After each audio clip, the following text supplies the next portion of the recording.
To Armenia now, where the word revolution is being thrown around over the past 48 hours. Violence, protests, and severe crackdown by police on protesters. What is happening? Journalist Patrick Lancaster joins us live from Republic Square this morning from the nation's capital. Patrick, good to see you. And I know you were just walking through Republic Square there as protesters were being arrested. Can you set the scene? What are we seeing overnight? All right. Well, yesterday morning when I first arrived here, just right away got into a lot of the witnessing a lot of the unrest here. But if we go a little backwards, like as you said, I just myself walked to Republic Square to do this live, and surprisingly, because it's the middle of the day, not a lot of protesters are around because of the heat and whatnot. Came across a group of protesters that were being actively arrested fairly brutally by the police, and it was a little surprised to see it, but I filmed at the time, and we can actually take a look at that footage here.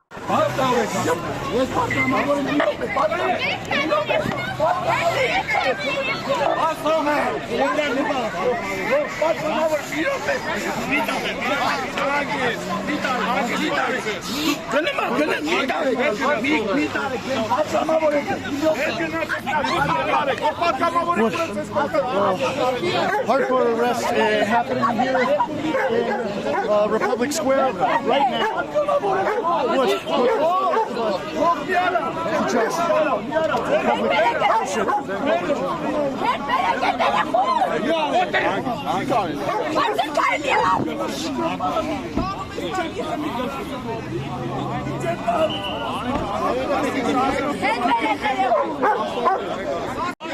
And the brutal arrests continue, ongoing and ongoing. We don't see exactly what the protesters are doing that's so long. They're out blocking the streets.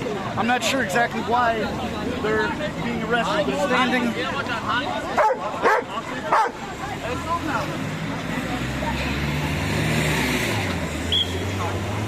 And the footage that I recorded at the time, after I talked to some of the witnesses afterwards, what happened was these group of people were demonstrating civil disobedience by blocking the road here, and it's actually where they're arrested was just this crosswalk right here. They were blocking this crosswalk right behind me, and as they were doing that, the police right behind me here, you can see them in red hats, came to the crosswalk and started tearing them off.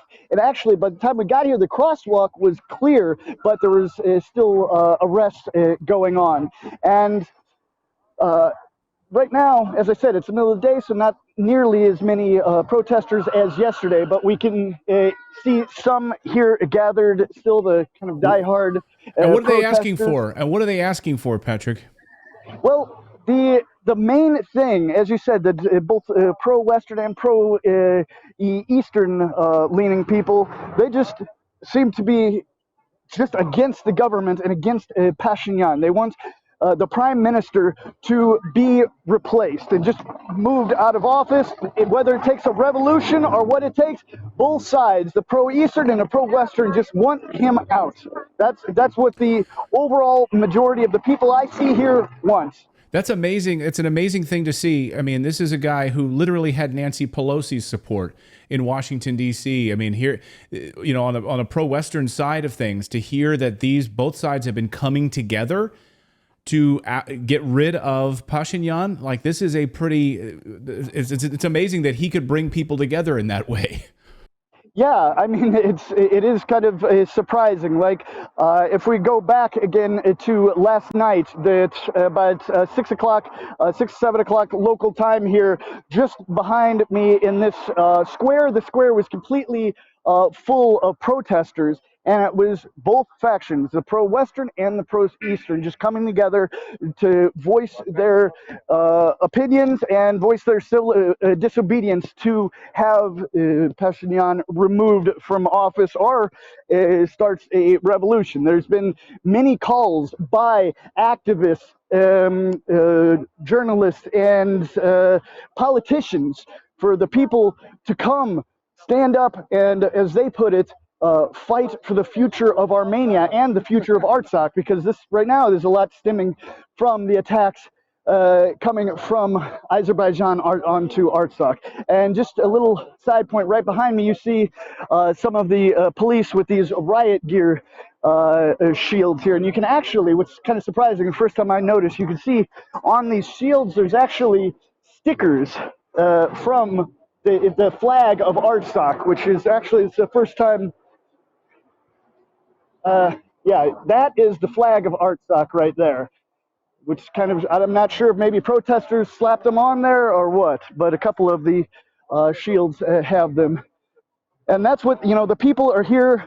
Really, a lot of the people that were here were family members of the people that are actively stuck in Artsakh right now, as in stuck, not sure what they're going to do, because when Azerbaijan started the invasion 4 days ago now, and this was, a breaking of the trilateral agreement that was signed in November of 2020 between Russia, Armenia, and Azerbaijan, which ended the 44-day war. They broke that by attacking, and it's not the first time they broke it. They broke it before when they blockaded Nagorno-Karabakh or Artsakh. And the people had been stuck there for months, many, many months, without a humanitarian corridor, no gasoline, starving. So, no real ability to get help from the outside. And then the newest invasion started by Azerbaijan just 4 days ago.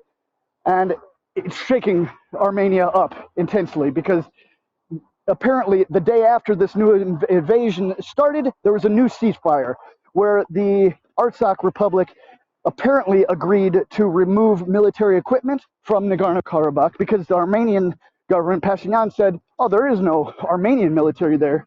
True or not, who knows? But apparently this newest ceasefire agreement said to remove all of the Artsakh Defense Force, as they called it, equipment out. And as well as start the integration process for Artsakh or Nagorno-Karabakh back into Azerbaijan. And if the history shows us anything, the people, the Armenian people that live in Artsakh or Nagorno-Karabakh, which is basically 100%, there's no Azerbaijanis that live there, they're either going to have to leave or be killed. In 2020, after the 44-day war, when that agreement was made and a lot of the territory was given to Azerbaijan, the people had to leave. All the Armenian people left the area that was turned over to Azerbaijan. And there were many videos of Azerbaijan soldiers torturing not only Armenian soldiers, but Armenian civilians that decided to stay in these areas. And yeah, it's a really hard and complicated situation. Even though I've been here before, I was in Artsakh during the 44-day war, on the front line showing what was happening. Still, every minute I'm here now, I'm learning even more about the situation. I mean, I'm an outsider just trying to do my best to show the world what I can show and what I learned here.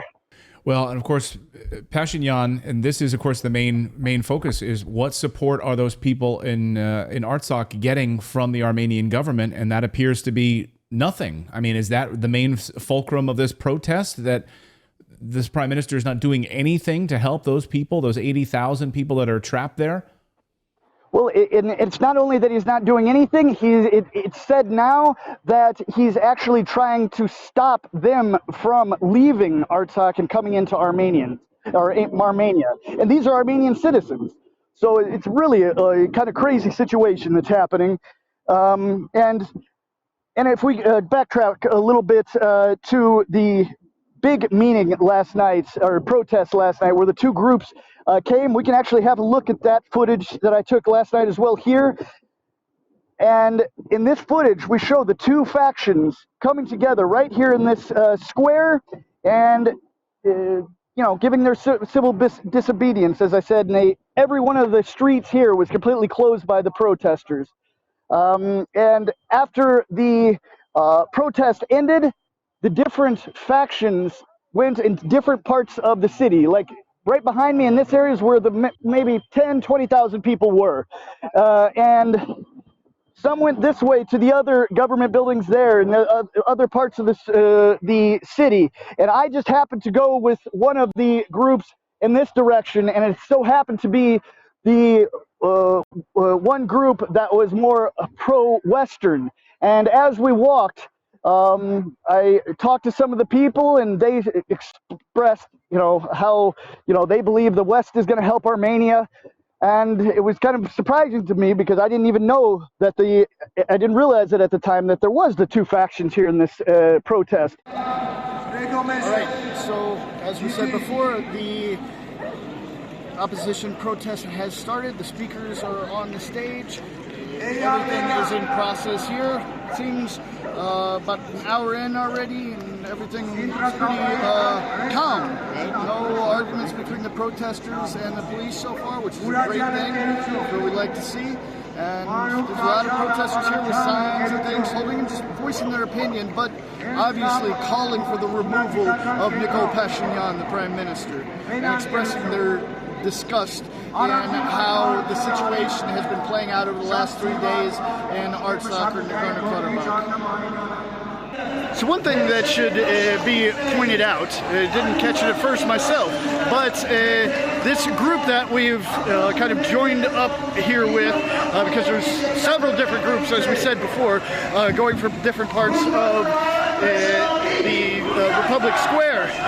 And this group, as you see, has Western flags. We've got Ukrainian, United States, French, the European Union flag. So this group is a pro-Western group. And what's interesting about this protest tonight, it wasn't just their protest or another group protest. Both pro-Western protesting groups and pro-Russian came together with the same goal of removing Nikol Pashinyan as the Prime Minister. So it's interesting, people with two different views, groups pro-West, pro-Russia, coming together with one goal to replace the government of Armenia.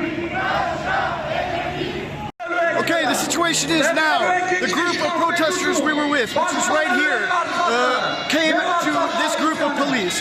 And on the other side is another group of protesters that came marching from a different way from the center.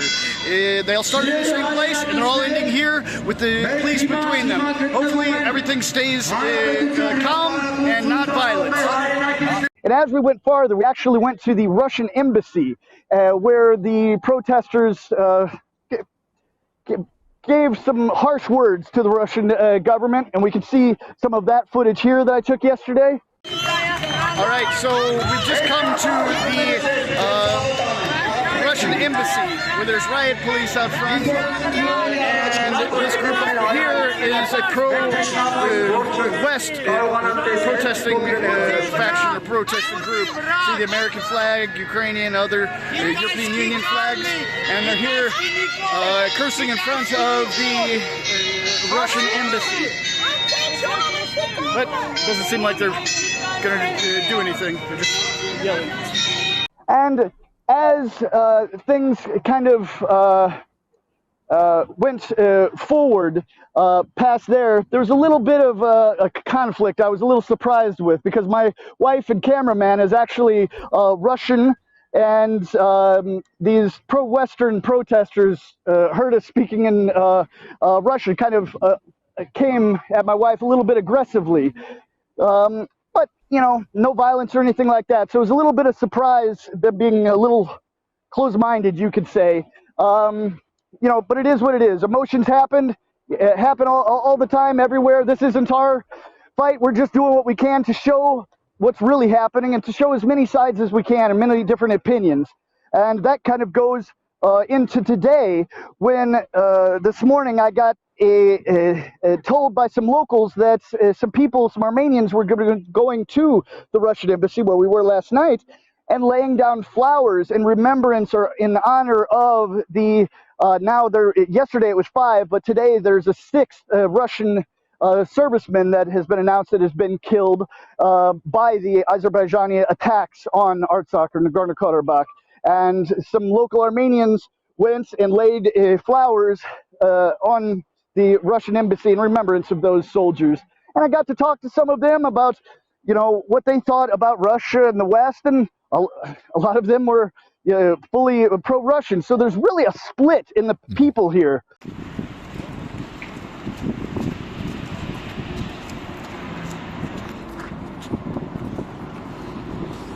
We see people are starting to come here to the Russian embassy to lay flowers for the fallen Russian soldiers that were killed in the Azerbaijan attacks on Artsakh. The conflict is not so much about, you know, who wants the West, who wants the East right now, but it's just, as I said, just to remove the governments here, particularly Pashinyan. So, yeah, I mean, that's where we are right now.